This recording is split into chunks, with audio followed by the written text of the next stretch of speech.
Ni hao, and welcome back to my channel. My name is Rena, and today I have a sort of special book talk for you guys, in the sense where this time around, the first 3 books in this series I'm actually rereading and just now doing my book talks about it. The funny thing is, I read the first 3 books in this series during the summer. During Booktubeathon, I read the first 3 books in the span of 2.5 days, a little over 1,000 pages, and I've kind of burnt myself out a little bit, which probably was the reason why I had the longest reading slump of my life. Now I'm back to it, and I just want to finish the series and get my opinions out, do my book talks about it, and I'm really excited about it. And of course, the series I am talking about is the Lunar Chronicles by Marissa Meyer. Today I'll be doing a book talk about the first book in the series, Cinder. The funny thing is about the Lunar Chronicles, I own every single one of the Lunar books, and what I mean by that is I own Cinder, Scarlet, Cress, Winter, Fairest, and the Stars Above. And I've kind of just been putting off reading Winter and the Stars Above because I know that once I finish reading Stars Above, finish reading that epilogue, the series is done. I can't ever go back and, you know, be a first-time reader and ever reading this series ever again. Of course, I can reread it, but I already know what's gonna happen. I know, everything like that. So it kind of breaks my heart knowing that I'm gonna end this series. But Winter has been staring at me ever since the day I got it, and it's like begging me to read it. So I finally manned up, in the sense, and now I'm rereading the first 3 books and then moving on to Winter and then finishing off with The Stars Above. Today's book talk is about Cinder, the first book in the series. What can I say about Cinder that hasn't already been said? When I first read this book in the summer, I was completely shocked and awed about how amazing this series was, how amazing Marissa Meyer's writing is, how great all of the setup and how great the rest of the series is playing out to be, in the sense. So let me first explain. If you have not read I was about to say Winter. So for those of you who don't know what the Lunar Chronicles is, it is a quartet written by Marissa Meyer of sort of futuristic retellings of classic fairy tales. And when I mean futuristic, I mean in the far future there has been like four world wars that is taking place, and there are people living on the moon, and all of the countries of Earth have now banded together and created this union, in the sense. And it sort of follows a group of main characters who are trying to overthrow the Queen of the Moon, Queen Lavana, who happens to be a cruel and vicious woman who only wants to come to Earth and rule us.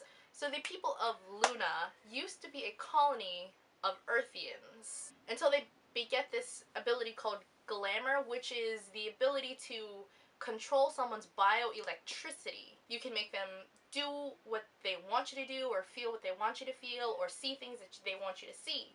They can basically control your entire neurological system. For Earthians, Lunars are very dangerous in the sense that you don't really know if a Lunar is being true to who they are, or they're using their power against you. In the first book, Cinder, you follow our main character, a 16-year-old cyborg named Cinder, and as you can kind of sort of tell from either the name of the book or from the picture, it is a retelling of Cinderella. You sort of follow our main character, Cinder, who is thrusted into the middle of this political standstill between the people of Earth and the Queen of Luna.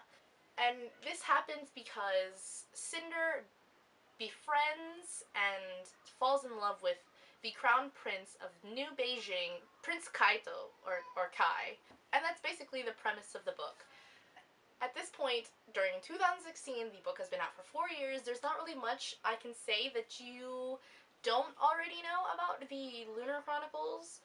Another reason why I sort of love the Lunar Chronicles is that all the books are sort of based around females, and each female in each book is all badass and amazing in their own strengths and weaknesses, and I sort of love it. I gave this book a 5 out of 5 stars. If you haven't read it, please go pick it up right now and go start reading it. Don't even think about it for another second. Go pick it up, go read it right now. Go read it, come back, discuss with me. I definitely am willing to hear your thoughts about what you thought about the book, but I can't really do it until you go out and read the book. So that'll be it for the non-spoilery section of my video. Bye, non-spoilery people! Dun dun dun. Hello. Welcome to the spoiler section of the video. I hope that you have gone and picked up, or you have read, Cinder by Marissa Meyer, because we are about to discuss some of my thoughts on the book. So one of the things that I'm going to say before I actually start talking more in depth about the book, I've noticed now that I'm rereading the first 3 books, is that I missed a couple of things. And I don't know if that's due to the fact that I was marathoning through all 3 books, or I was burnt out a little bit. I'm not sure, but I'm noticing things that I didn't notice the first time around. One of the things that I noticed that when I was rereading this book that I've missed the first time around is that you got to see a little bit of Dr. Erlin's insanity coming on, since he's no longer using his glamour. And that is when he is like first introduced into the book, and he's talking to his assistant. His assistant is asking how come he's turning away these cyborg giraffes. And when she turns around, he kind of stares at her braid, and he notices that the end of the braid turns into a snake. And I didn't, for some reason, I don't know how I overlooked this, but I didn't realize that that was him slightly going insane for not using his gift, or using his powers.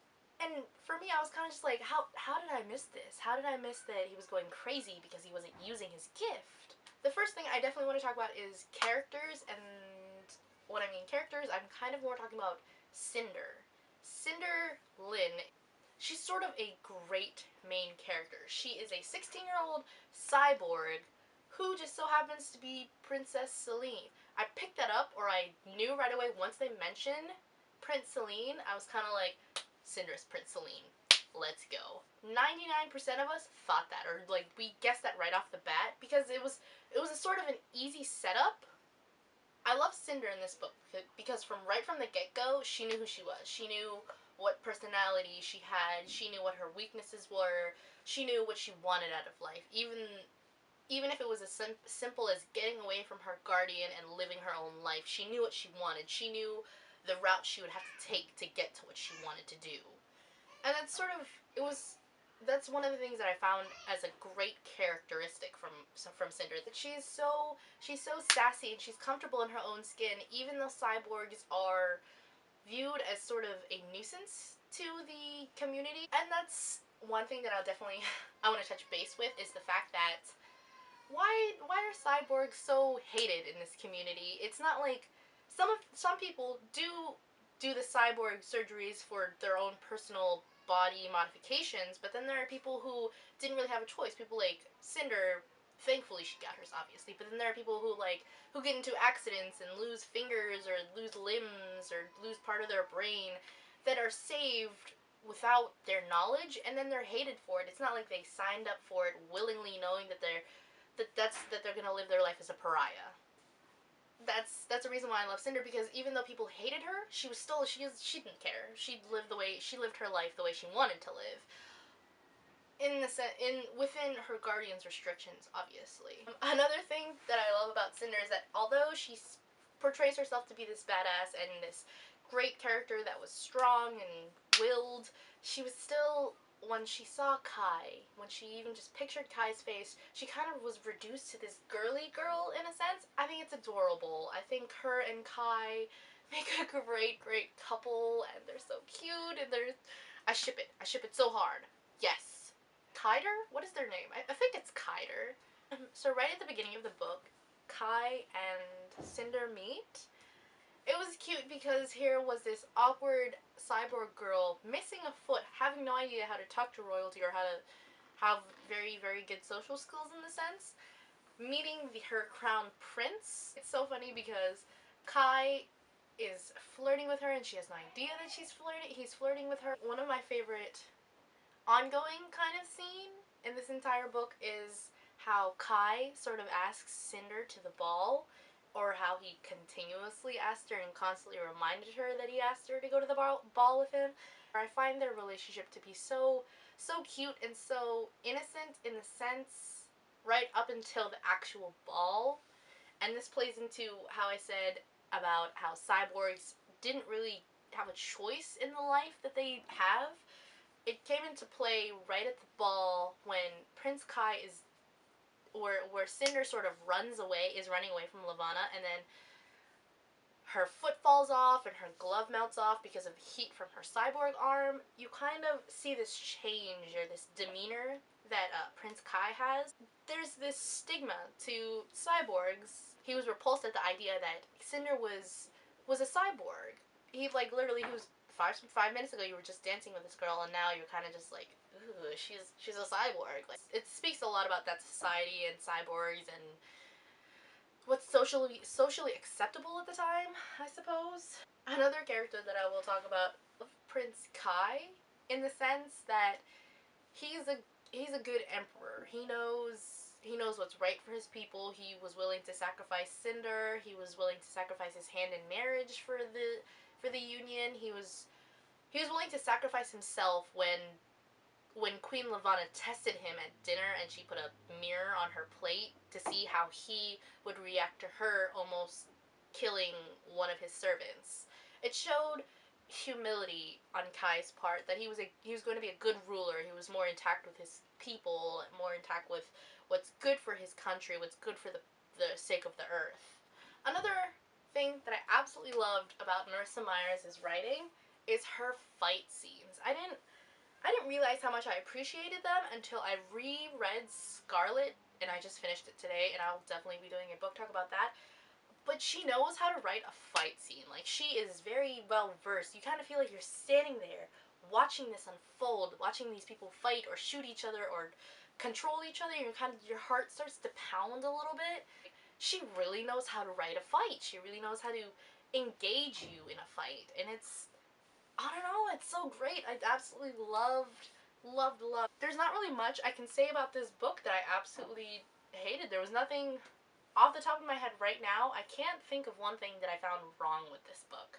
This entire book was so captivating. It was so much fun. There was just so much going on and so much foreshadowing and setting up for the rest of the series. You can definitely see that the rest of the series has so much potential. So yeah, thanks so much for watching my rant about Cinder by Marissa Meyer. Leave a comment down below. Tell me what you thought about the book. If you have read the book, if you haven't read the book. If you like my rant about the first book in the Lunar Chronicles, don't forget to hit like and definitely don't forget to hit subscribe. Thanks so much for watching, guys. See you later. How old is she?